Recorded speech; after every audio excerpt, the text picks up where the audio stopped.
Welcome to another episode of Overask. Today, Eric, I say it every time, don't I? We have a very special guest today, but today I mean it more than I've ever meant it before. Wow. Okay. Back to back Because we have Shelton. Yeah.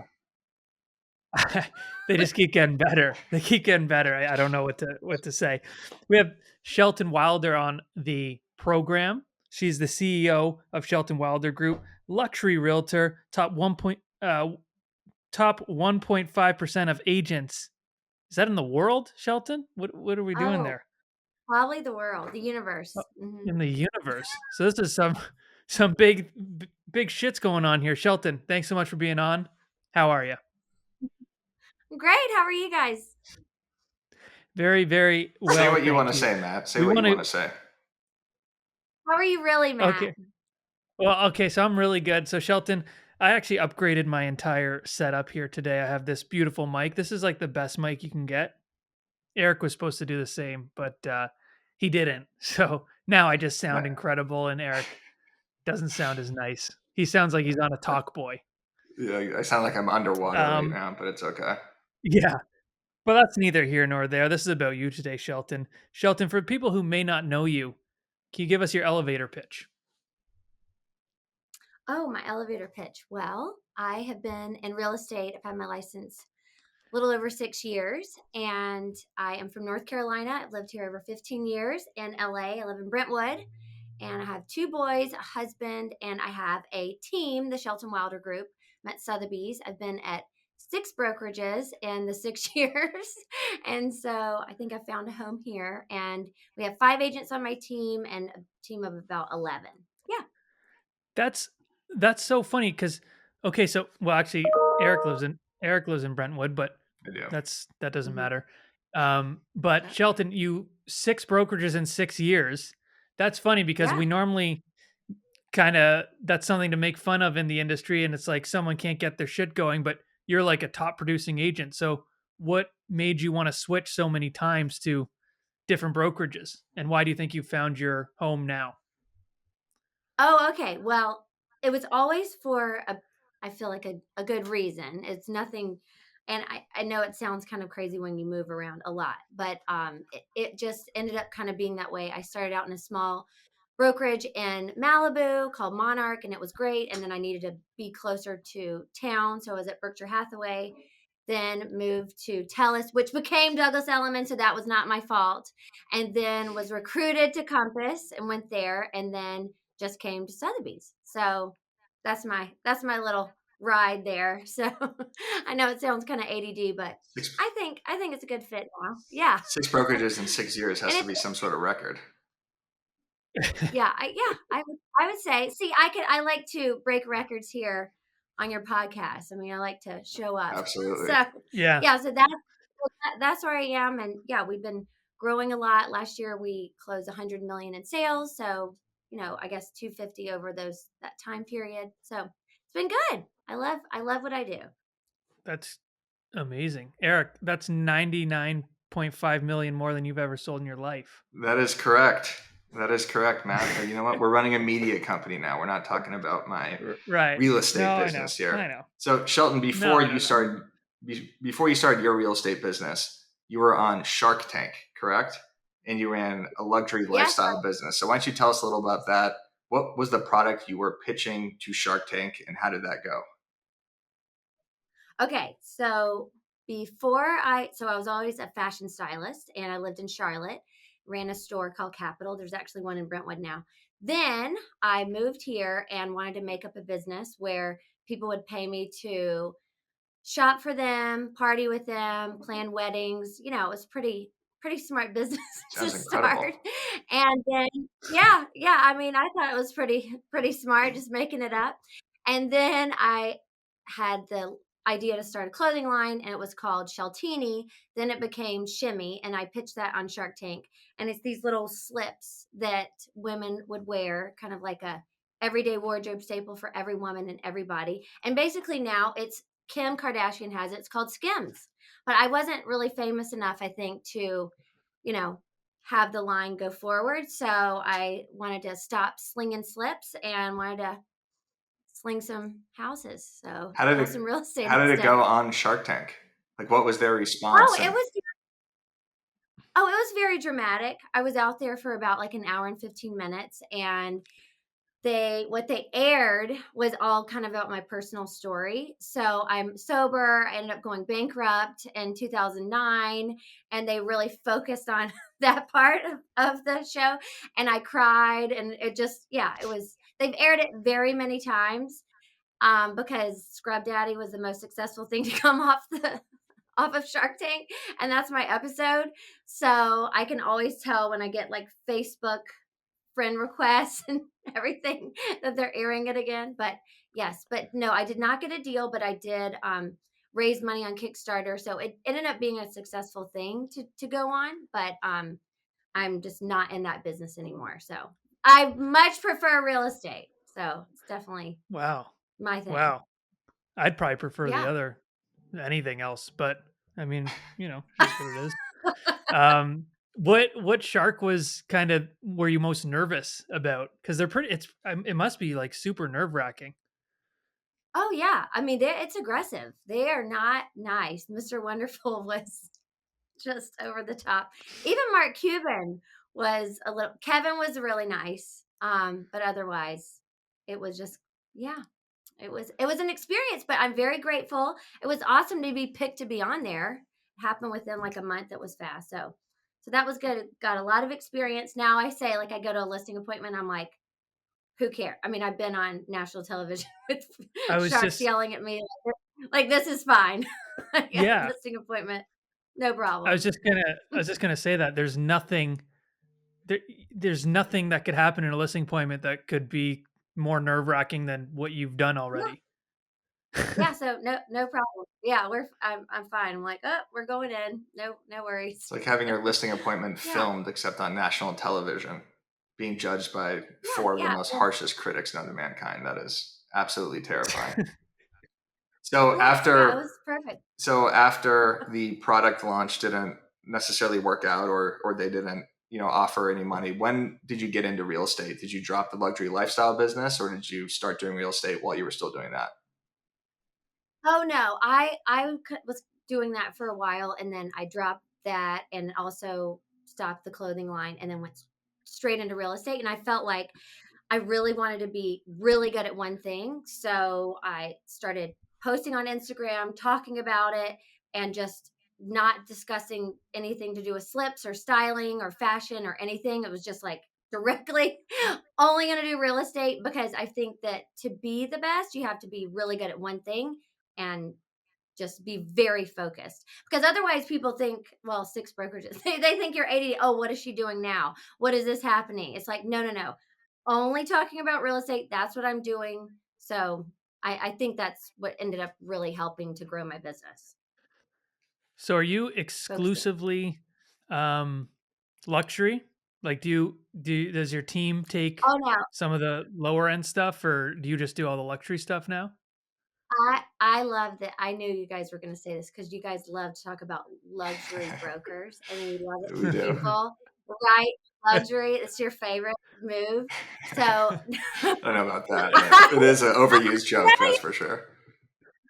no, don't worry. I followed you guys for years, so I know what's going on. Yes, I take on. I will do leases. We'll do condos. We help in anything. I feel like that's the biggest kind of part of my business as well. So it's not just like, oh, excuse me, I'm not even going to call you back unless it's a $10 million listing. No, no. The way we've been able to grow is we help clients with everything, with income properties, leases, because leases turn into sales. And also all of our clients matter. So it doesn't really matter what the price point is. And so, and I have 5 people on my team, so we kind of do every level there. But I mean, my first things in business, my first sale was $665,000.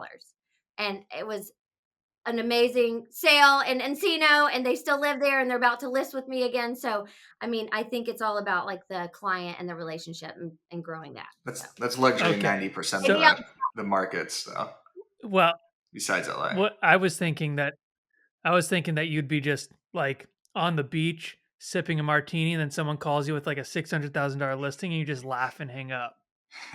Not the Um, case? no, no, no. Sir. No, that would be the opposite of me. I'd be like, "Oh my Okay. gosh, of course, I'll be right there. Let me drop my mocktail and get on over there." No, no, no.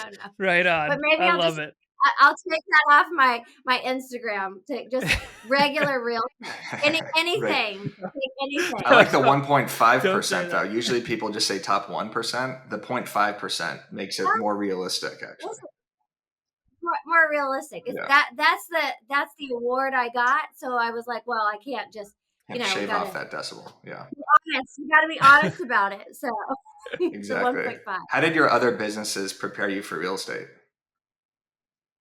Okay, this is my favorite topic because Perfect. I really do feel like it. I don't feel like there was any failures that happened. So anyway, when we pitch things, I'm like, oh, just right, bankruptcy and like failure on Shark Tank equals multi-million dollar business because I think I just am gonna say it. Some people are like scared and hide from their past, they don't want to talk about it, but all of those things prepare me to get to here because I knew when I got into real estate that this was a business, because a lot of agents just are like, oh awesome, they have a sale and they're like, what's up, take a vacation. Like, I do not. I understand you have to invest back in your business at all times. That's why I have a million people that work for me. I have a gifting assistant, I have an assistant, I have a COO, I have, you know, social media, PR, all the things, because I love having a lot of people around, but I know that you have to invest back in. And I knew that I had to run this like a CEO and a business, not just next paycheck, kind of like, when am I closing one thing and take a vacation. So, and the other good news about it is that from having a product line where you had to go and do the photo shoots and get everything ready and do the marketing, and I mean, I had to create samples and it had inventory. Oh, it's horrible. So it was way less to just pay for, professional photo shoots and get great videographers and do all those things that I did versus having products. So I just think that it prepared me to be a real business person. So I think What that's is what is the best failure you've had in your old business that has made you a better real estate agent? Oh, I mean, I think Shark Tank was really I mean, preparing and being on that and then having that, because that seems like a huge failure to not get a deal. Even though nobody really usually takes those deals, or you don't really usually want to get into business with a shark. I mean, that's just kind of not Yeah. really what you would end up wanting to do. But yeah, I mean, and I just kept pushing forward and I was on Kickstarter and still ended up, doing well with the sales and everything. But I think also realizing when you don't want to do something anymore. To me, I didn't like that business. It was very lonely. You're just like shipping boxes. That is so not my personality. I love being around people. I love being with them. And I was like trying to focus on, what did I love? Like when I was, selling clothes and styling. It's like styling is the same thing as real estate. You're like in someone's home, seeing them naked and like putting their clothes on, how they like present themselves to the world. It doesn't get more intimate. I mean, real estate is so intimate as well, because you're like seeing their finances, seeing their home, seeing what they like, seeing their family drama, and you're wearing like your like real estate therapist hat. So I feel like I was prepared, completely prepared for this position. You're also So seeing people naked every now and then in real estate too, right, Matt? I mean, Right, Matt? Yeah, Walking sure. on a tenant or something. Eric, is All that right. No, what I don't. happened? Is that why you left real estate? Just tell us the truth. What's Is that? that too many naked? Is that why you left real estate? Too many naked How do you know people? I left real estate? Just This too isn't much. public knowledge yet. No. I mean, that's what you Well, said. Yeah, That's what you that's said. what I no, said. Yeah, you're right. I did say that Shelton. at the very beginning of this episode. It was it was that and the lack of sales. I don't know which one was more prominent, but No, we were it's what formulating it a is, media right? company, Matt. That's what we're doing. So I Sheldon, think I this know is we're doing working it. out. it's working out. Exactly. We got a podcast now. So Shelton, when you first got into real Yeah. estate, you said you started posting a lot to Instagram. Was that kind of your first lead generation tactic, was to post a bunch to social media, or how did you get your first business? Yes, that's exactly how I did. I wanted people to know that I was in real estate and just doing real estate and not selling slips and not styling people. And then I posted about it and talked about it. And then that's really how I got my first business, was through friends. And so that was kind of my first sale. And actually we were like closing the transaction when I was in the hospital having my second baby. I got my license in my second trimester with my second son. Wow. And then closed the deal then. So, and we went to the final walkthrough, and I had my 8-day-old baby and my nanny and my 2-year-old and my husband. It was a family affair, but I was very committed. I was going to be there, hell or high water. I was going to show up, because it is a really big privilege to be able to help somebody with the sale. And there's so many options of people to choose, so you want to make sure you're showing up, and they're the priority. So yeah. How do you balance work and home life? Because it sounds like you're I mean, I can't even, I don't have any kids, and I still trying to figure it out. So I don't know what the hell, how you can balance all those. You have to be a mom and a wife and a rock Yes. star agent and all this. Running a So how do you team. do that? Yeah. Yeah, and the team, yeah, I know. That's a big thing as well. So, how do I balance it? Well, so we have an amazing full-time nanny that totally has helped us. She's been with us for 8 years, so she's like a part of our family. And so thank God for Juanita. And then, the boys know that mommy works all the time, and then we get to go to fancy hotels. That's what they say. So we go on little day trips, vacations all the time. And yeah, I mean, I'm very available to them. I try to take Saturdays off, and I'm home in the evenings. And then yeah, but I really do work. I mean, I joke and say 25/7. I'm on my phone pretty much all the time. And I feel like that's such an important thing, because it's such a big purchase and so important to my clients that they have access to me. And so that I'm a workaholic too. I mean, I really have that. I just have always been like that. And so I love to work, and I like to be busy, and I just like to communicate. So yeah, work-life balance. I don't really have that exact thing. I just kind of try to do everything. Where do you go on staycations in LA? Oh, we just went to the Edition and in West Hollywood. We go to Hotel Bel Air. We go to the Beverly Hills Hotel, Peninsula. And I mean, I just love going all around. I think LA is so incredible. I love living here. I have not kind of lost this LA spark. I'm not jaded about it. I love the weather. I just love everything about it. And I love going to these special places. We go to Santa Barbara all the time. Yeah, just all around. Laguna, Montage. It's fun. I'm jaded about it. I'm trying to get the hell out of here, I think, pretty soon. Maybe go back to Arizona. What, Matt? Everything Shelton said just reminds me of like movies and TV shows, because I'm from Toronto. So I hear like Laguna Beach and Yeah, she just the dropped OC and Fresh Prince of Bel Air. Fresh Prince, Yeah. Hotel Bel Air. Yeah. Oh yeah, Fresh Prince of Bel Air. But yeah, I mean, I like I like just kind of taking advantage of where we are. Yeah. I mean, to me, it's fun, and the kids love it, and so. And I can't go. It's hard for me to go away for a long time, so I'd rather just do like a one night somewhere, and just kind of keeps it fresh, keeps it fun. So. All right, let's take a break from the fire we're spinning out. Eric, do you want to make 2022 your best year yet? No.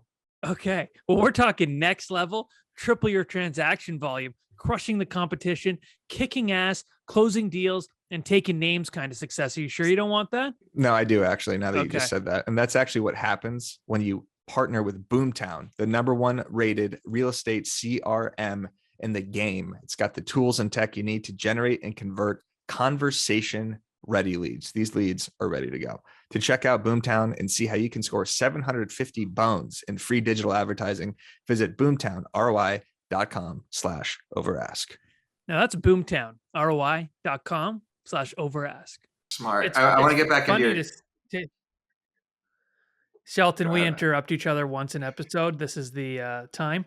No, I just want to say it is funny to see both your perspectives on LA, because I've heard both those people being super jaded and wanting to get the hell out, and people who just always love it. So it's interesting to kind of see the different personalities.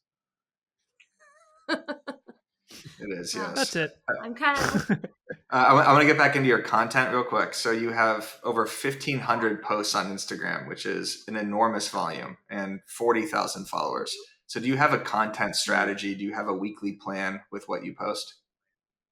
Oh yeah. I have for for years. And the other thing I'll go back to is I started doing these videos. So this is going my 6th year of doing videos, and they're called Wilder Wednesdays. And I post a video every single Wednesday, and Shelton Wilder Wednesdays, and people know about it. They're like, oh, I can't wait to see Wilder Wednesday. I personally have a hard time. I don't even watch them. I don't like study my videos and think they're so great.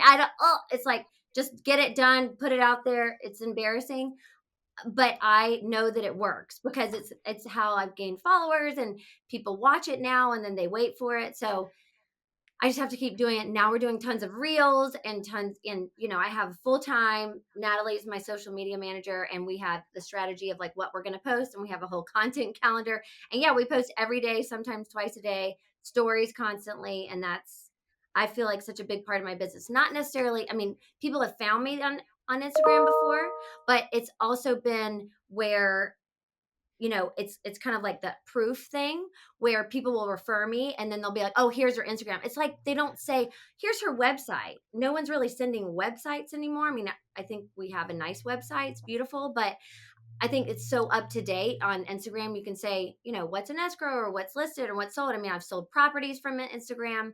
I mean, you guys know, look at what you've grown. It's in like 370,000 or something. I'm like, good job. So, I mean, you can see the power of it. It's, you've created an entire media company around it. So I do feel like it's so important for social proof. But do you have specific posts that you do each week? Like, do you have certain content for Mondays, Tuesdays? I know there's Wilder Wednesday, or is it kind of, you just throw it out there? Yeah. So we have Motivational Mamas on Monday. Monday's Motivational Mamas. Tuesday's usually like an inspo. Like yesterday we posted Gwyneth's home that was so incredible in Montecito, and things that we love. Or sometimes Tuesdays are testimonial Tuesdays, Wednesdays Wilder Wednesdays, Thursdays will usually be like whatever's going to be open that we have that weekend, or is sold or something like that. And Fridays, what are Fridays? Like a reel. Oh yeah, reels on Fridays that are usually fun.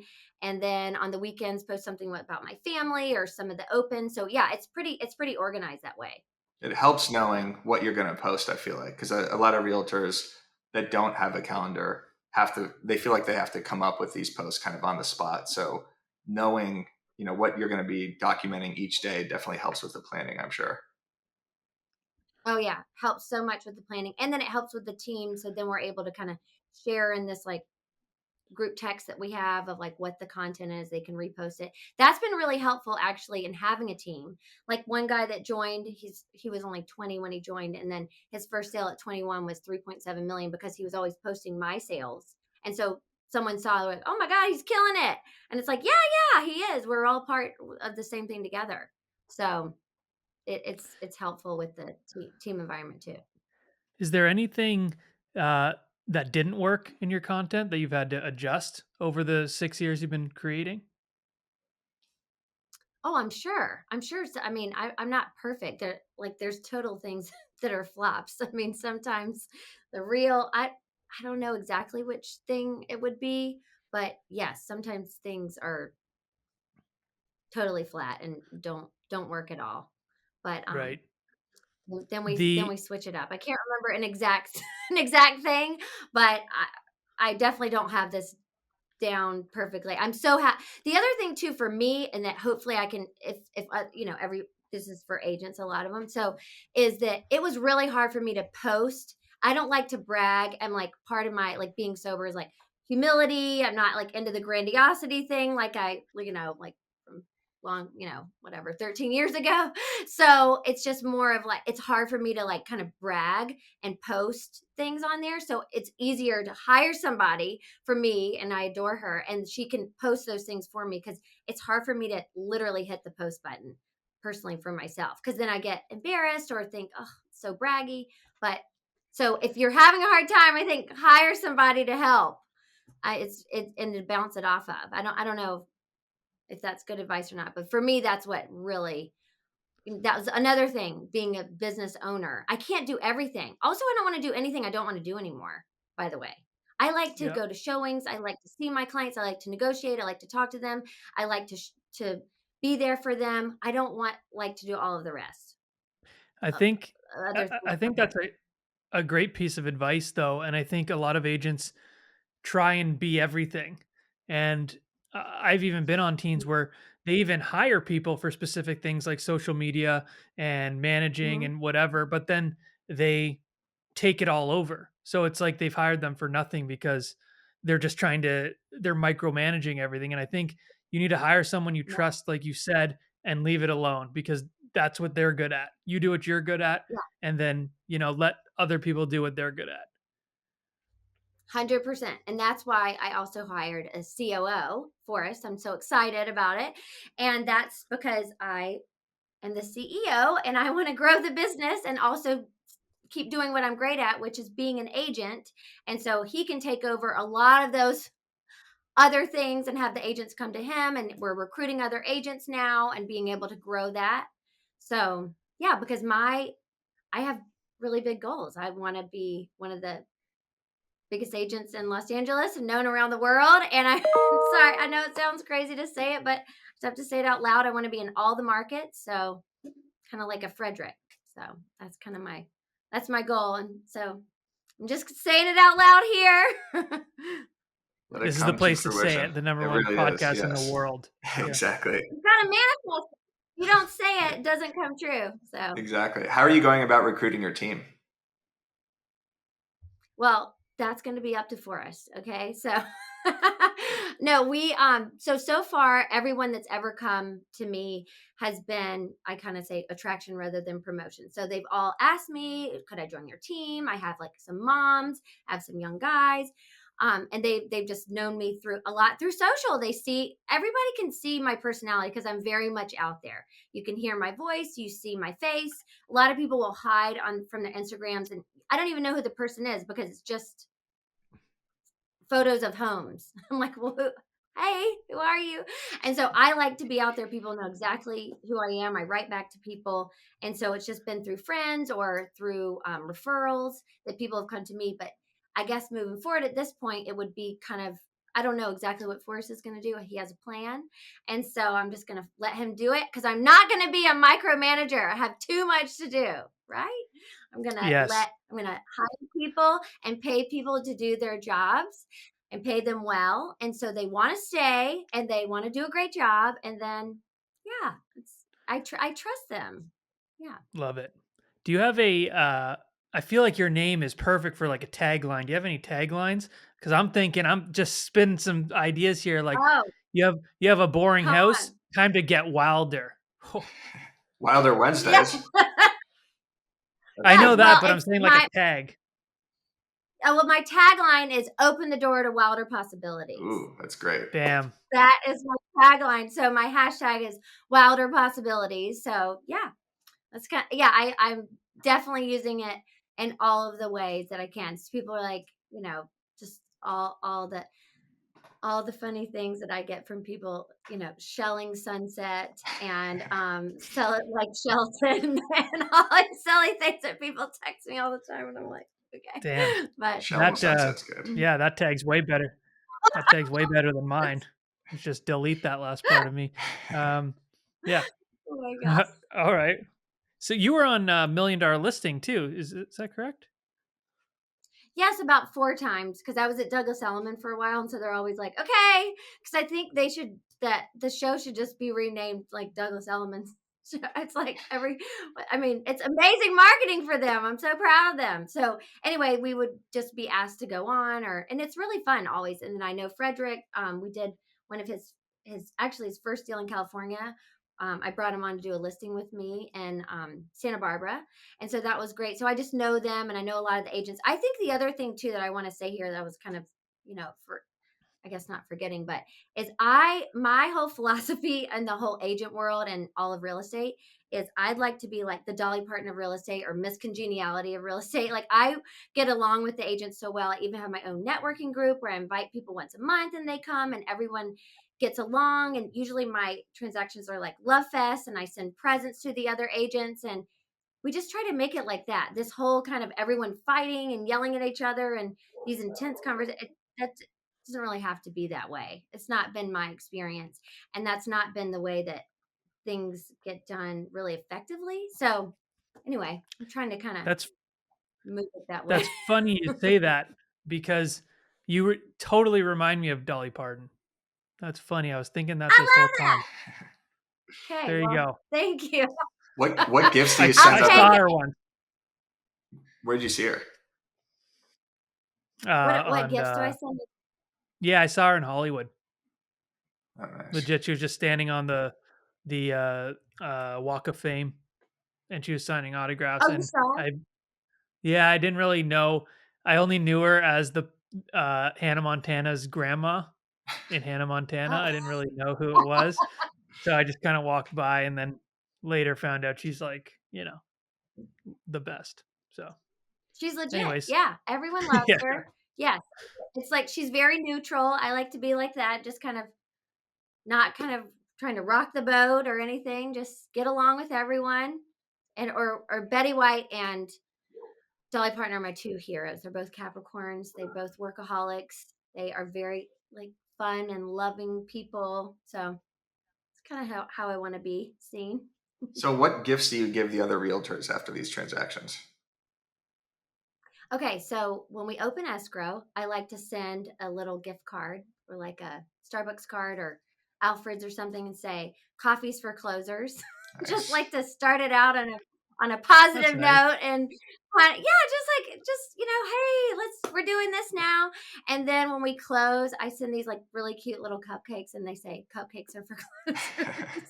Thank you so much for this sweet transaction. And it's just really like shocking to people. There's people that have been in the industry for like 30 something years. Like, I've never gotten a present from another agent. This is the craziest thing. And I'm like, well, I'm Southern. I mean, so I can't lose that part of me. So I'm from the South. I'm from North Carolina. I always show up with gifts. I always show up with, when we do our inspections, we have like a full spread of food and drinks and everything. I mean, we're just for the inspectors. I don't know. And I love giving very fancy luxury, your favorite word, gifts to my clients and, when we close and yeah, just kind of spoiling people. I mean, I have an entire assistant just for gifts. Wow. A spread in Jeez. inspections. That is This is innovative. I've never heard that in my life.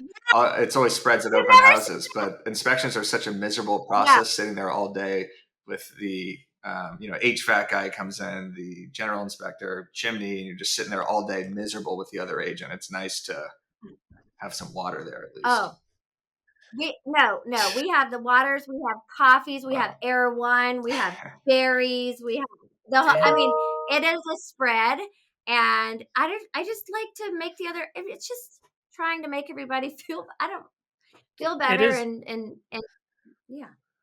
It's nice. I mean, it is nice. I feel like our friend Dan ONeil, friend of the show, is going to hear this. Start buying, clients Rolexes and sending agents on fucking 2-week trips to Greece, Mexico. But exactly. Yeah, I gave a bottle of wine. Guy just loves. I gave a bottle of wine to the listing agent on the first deal I closed by myself, and the guy looked at me like I was a complete lunatic. I wrote him a card and brought him the wine when we were exchanging the keys, and he seriously looked at me like I was from a different planet. And I never did it again after that because I thought it was going to be nice, also that he's going to be like, "Oh, that's so awesome that you did this," and never again. So maybe it was weird that I gave him wine or something. I don't know. Well, I don't know, yeah. but you have to keep being you. No, I mean, that was so nice. Yeah. If somebody doesn't accept something, they're the weirdo. Right. Like that's the strange part. Like you're just being kind and. Yeah, but the thing is, Shelton, is like when you do it, it's nice. But when this guy comes with his fucking, scoop neck shirt, looks like he wants to murder someone and gives you a bottle of wine, doesn't have the same effect. That's true. That is true. I think I just creeped him out. I think it was like, get this guy away from me. He was bothering me for 30 days during this escrow anyway. I don't want to drink wine with him now. Like he's 6'3", he's got a nice set of arms on him. Might actually be a little intimidating to some people, I'd say. Yeah, exactly. I think that was it. You're but these are great takeaways. I think the opening gift at escrow when you get under contract, that's a brilliant move because it does start the transaction on a great foot. The other agent is probably shocked by it and is already everything's in good graces. The inspection spread, the gift at the end. So you are solidifying all these relationships with these agents across town. that they want to work with you again. So it's a really good strategy. You know what? You know what else is so good about it though is, yeah, you're starting it off on such a good foot that they don't want to like bug you. Like where if they have something in the inspection comes up, they're like going to be more inclined to tell their clients like, oh, don't worry, like I'll do that. They're not going to like come back to you with like, a list of 70 repairs. Most people wouldn't. You're doing your client a well, service. The thing Yeah. that I do too, well, yeah. Okay. So this is the reason that I say this, and what I want other agents across the country to hear, and even in LA, is that I don't want to be the reason that my client doesn't get a house or something doesn't work out is because of me. I think agents really need to think long and hard about this, about their, if you're yelling at people and being aggressive and not being gracious, you're going to do a disservice. Why is somebody going to want to work with you? If you're going to be the reason, you're the obstacle making it so someone doesn't get a house. I mean, that would be the worst. And I'm such a people pleaser. I would rather die. I'm like, you want to be an asset. You want to be the reason they get it, not, that you're like an enemy to somebody. So that's why I find so strange about this, like, kind of fighting that people like to do. It's just so bizarre. So anyway, that's why, the Dolly Parton and the positron, that's my little word. I said that on Shark Tank. I've said it my whole life. It's my little silly word, but it works. And, I want to be the asset, the reason somebody gets something. And then in request for repairs, like you were saying, yes, because then you can have a good rapport. You can pre-negotiate it. You can talk it through. So it's not like this fight. Why do the agents want to fight? It's so strange. You should send them like a cake. You should send them a cake when you send a request for repairs too. Anytime you're trying to negotiate something, you just keep showering them with gifts. Just send them stuff. Yeah, there's like amazing brownie boxes, that they'll be like, let's get lit or something that just shows up with the the buyer wants $200,000 off the purchase price because of a broken shutter. But here's some new brownies for you. I think some new brownies. Work. Well, that's a very nice, refreshing outlook on things. I mean, especially with your inspirations of Dolly Parton and Betty White. Mine's more Gordon Ramsay, so I think I might have taken the wrong approach. Or Conor McGregor. Speaking of which, Matt, I want to build off the Gordon Ramsay thing real quick. This is completely off topic. Okay. I just watched a video of Gordon Ramsay on how to make the best scrambled eggs known to mankind. He puts the butter in with the eggs while you're mixing it in the pan, and it's a complete game changer. I've done it for the last 2 days. My eggs are on a different level now. Really? So you know what? I saw that video as well. I thought they looked a little runny. They were. My eggs were a little bit wetter than usual, but they were 10 times better. Sean, how do you make your scrambled eggs? I'll take your word for it. And wet eggs equals delicious eggs. Okay, good. I don't know. I gotta try that. Yeah, I gotta try that move. You don't whisk it beforehand. You just drop it in the pan with the butter, and then you just keep moving around. Heat on, heat off, heat on, heat off. Keep moving it around, and it gives a way better consistency. Wow. I'm trying that tomorrow morning. Awesome. After this, I'll get my house on it. At the inspection, you can cook your client's eggs. Exactly. It's a nice luxury scrambled egg. Omelet bar. Okay, what would you like? That'd be awesome. I got to come to your next open house, Shelton, so I could see the spread that you put out for Caravan.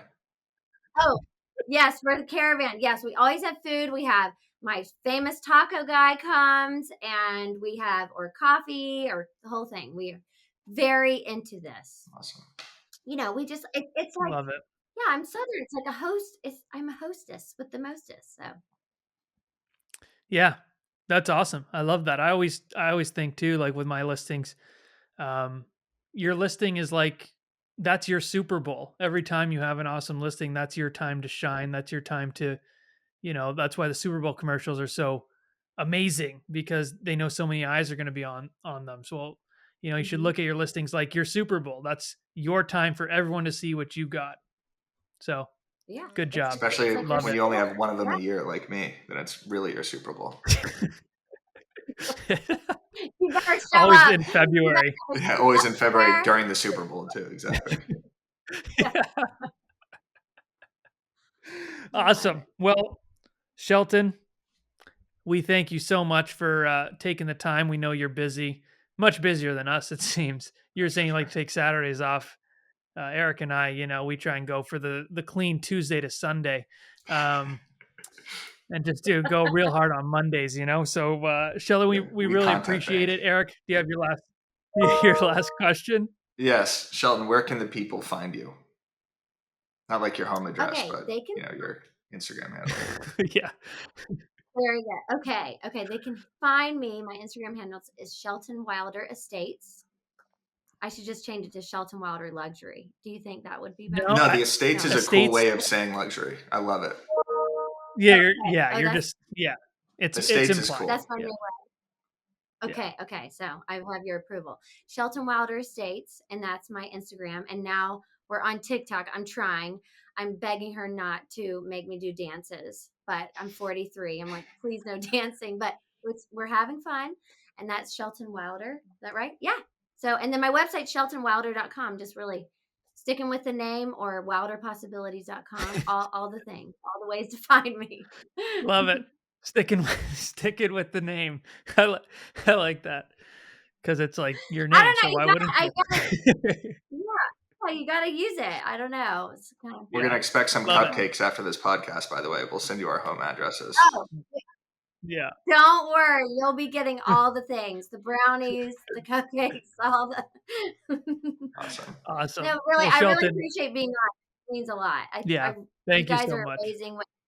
What you've created, you should be so proud of yourselves. This is huge. Thank you.